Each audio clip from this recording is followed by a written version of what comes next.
رشتے کے لیے استخارہ ضروری ہے۔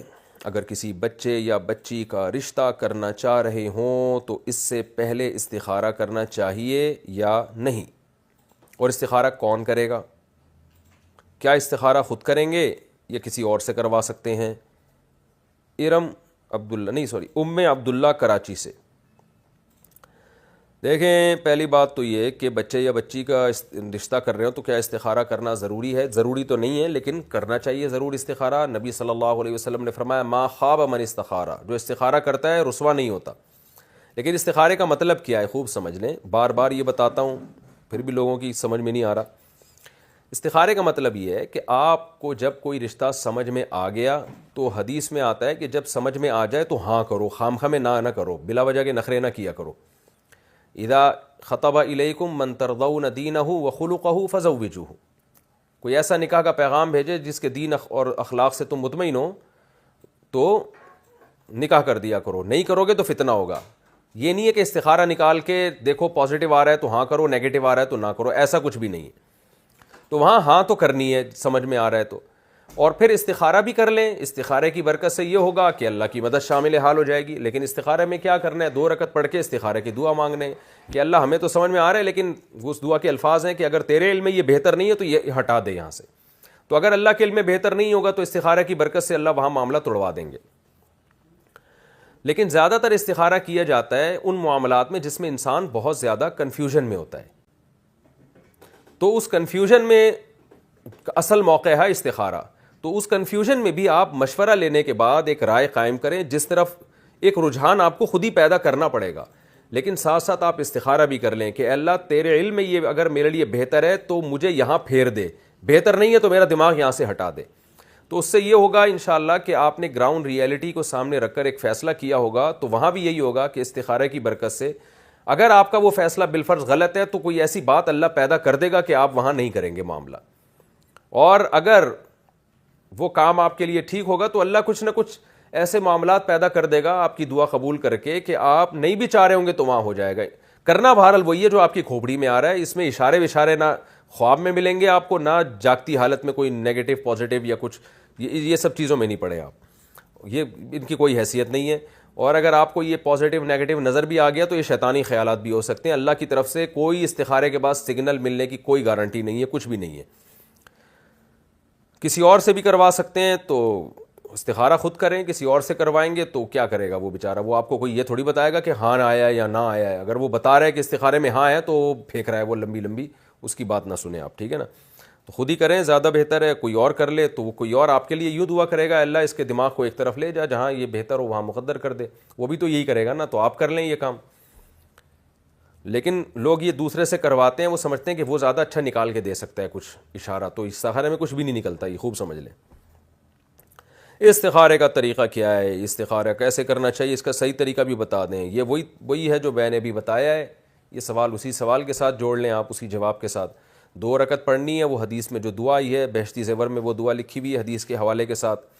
تسہیل بہشتی زیور جامع رشید والے چھاپتے ہیں، وہ کتاب ضرور گھر میں رکھیں، نہیں تو آج کل نیٹ پہ سرچ کر لیں، اس پہ بھی آ جاتی ہے۔ اللہم انی استخیرک بعلمک واستقدرک بقدرتک واسألک من فضلک العظیم فإنک تعلم ولا اعلم وتقدر ولا اقدر انت علام الغیوب اللہم ان كنت تعلم ان هذا الامر خیر لی فی دینی ومعاشی وعاقبۃ امری فاقدره لی ویسره لی ثم بارک لی فیہ وان كنت تعلم ان هذا الامر شر لی فی دینی ومعاشی وعاقبۃ امری فاصرف عنی واصرفنی عنہ ثم اقدر لی الخیر حیث کان ثم ارضنی بہ۔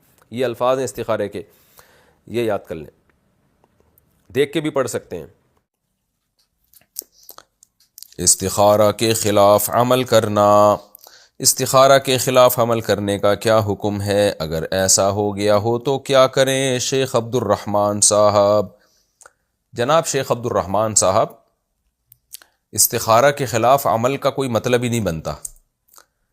اصل میں استخارے کا جو کانسیپٹ ہے نا شریعت میں، قرآن و سنت میں، وہ کانسیپٹ نہیں ہے جو لوگوں میں مشہور ہے۔ لوگ یہ سمجھتے ہیں کہ ہم جب 2 رکعت پڑھیں گے، استخارہ کی دعا مانگیں گے، اس کے بعد ہم سوئیں گے تو ہمیں خواب میں ہدایت ملے گی، تو ہم جب صبح اٹھ کے اس ہدایت کے خلاف گئے تو استخارے کے گویا خلاف چلے گئے۔ تو ایسا نہیں ہوتا۔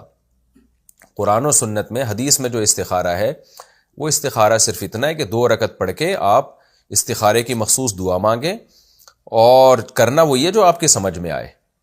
تو استخارے میں آپ کو کوئی گائیڈنس نہیں ملتی، کوئی رہنمائی نہیں ملتی، استخارہ اللہ سے دعا مانگنے کا نام ہے لیکن یہ دعا اتنی اہم ہے کہ اس کی ورڈنگ بھی نبی نے سکھائی، اور بہت تاکید کے ساتھ بتایا کہ ان الفاظ کے ساتھ اس طریقے سے جو دعا کرے گا اللہ اس کو ناکام نہیں کرتے۔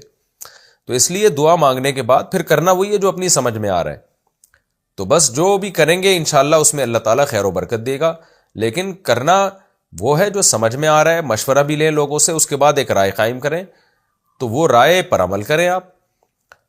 تو اس میں استخارے کی مخالفت بھی نہیں ہو رہی، حمایت بھی نہیں ہو رہی، کیونکہ استخارہ کوئی بتا تھوڑی رہا ہے آپ کو کہ یہ کرنا ہے کہ نہیں کرنا۔